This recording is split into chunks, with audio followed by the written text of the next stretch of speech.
Hello, Mama's Fallen Angels. This is Big Robbo, and I am here with Michael Wilton of Queensryche. And Michael Wilton of Queensryche is a man that's got a lot going on.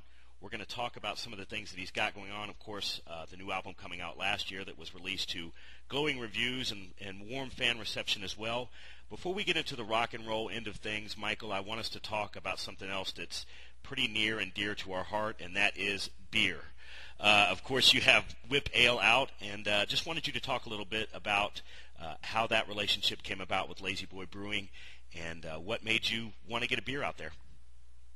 Oh, yeah, this was basically done. A friend of mine that works with Whipware, he basically had this as a promotion only.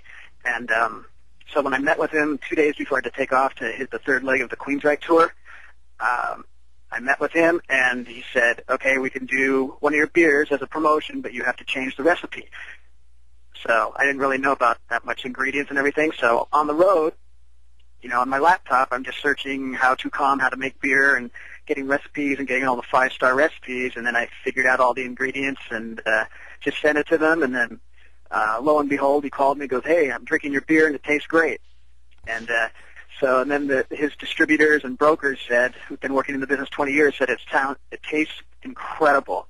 So we can sell the crap out of this thing. So I've already done 1,500 gallons and just saturating the Seattle market right now.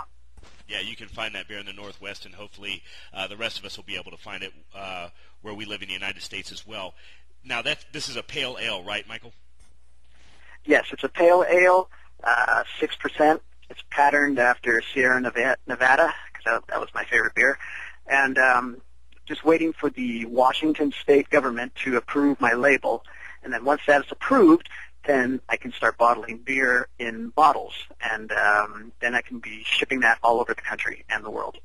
Yeah, we can't wait. And you mentioned Whipware, and a lot of the listeners and readers that we have out there, a lot of fans of yours probably know what Whipware was or is, but just in case you don't, that's a clothing line that Michael has had for a while that's been very successful.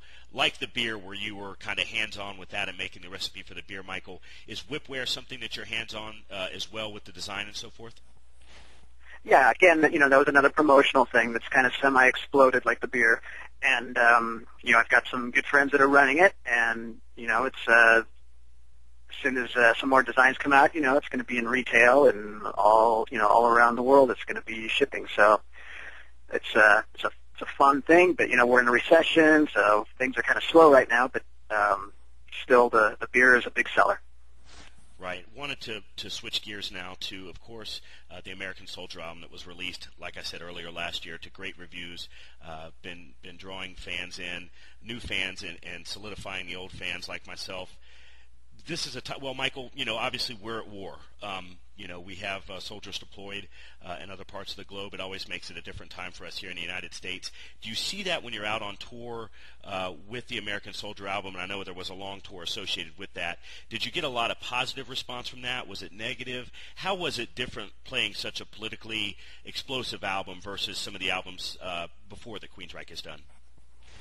No, it was a new marketing thing that we did, and we got to get to go every place and PX exchanges, and we went to a lot of bases, Marines, Army, Navy, everything. It was great, and we got to meet a lot of soldiers and everything, and some places we did acoustic shows, and yes, we've had a lot of soldiers and veterans that have come to the shows, and they really enjoyed the show, and they loved the record, and they really liked it. Yeah, I thought it was interesting where you always have, I think politically nowadays certainly, you always have two sides of everything. This was a record that just seemed where it was kind of neutral. I think that it started out, I've read reviews and interviews, where it started out with Jeff just talking to